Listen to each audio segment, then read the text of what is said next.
বিএনপির বাপের ক্ষমতা নাই, জামাতের 14 গোষ্ঠীর ক্ষমতা নাই। গোপালগঞ্জের 3টে আসন শেখ হাসিনার থেকে নেওয়ার মতো শক্তি এই পৃথিবীতে জন্ম হয় নাই। আজকে কেন আসছেন এখানে?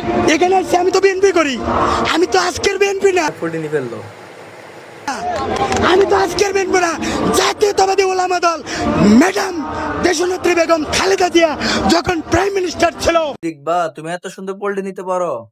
আনতে পারবো। আমি নিজে হিরো আলম এই ধরনের কিছু লোককে, আরো কিছু ওলামা হজরতকে নিয়ে আমি নিজেও একটা দল করতে পারি। তারেক রহমান যদি আমার বিচার না করে, আমি তো কোনো নারী। দেখ, অপেক্ষা কর, তোকে তারেক তারেক জিয়া ভালোভাবে বিচার করে দেবে, একটু ধৈর্য ধর।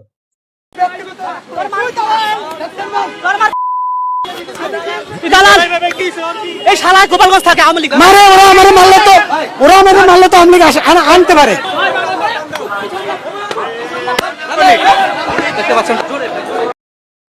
ভাই বিচারটা কেমন হলো? পারফেক্ট একটা বিচার হয়েছে ভাই, যাই বলেন, সে একটা বিচার হয়েছে।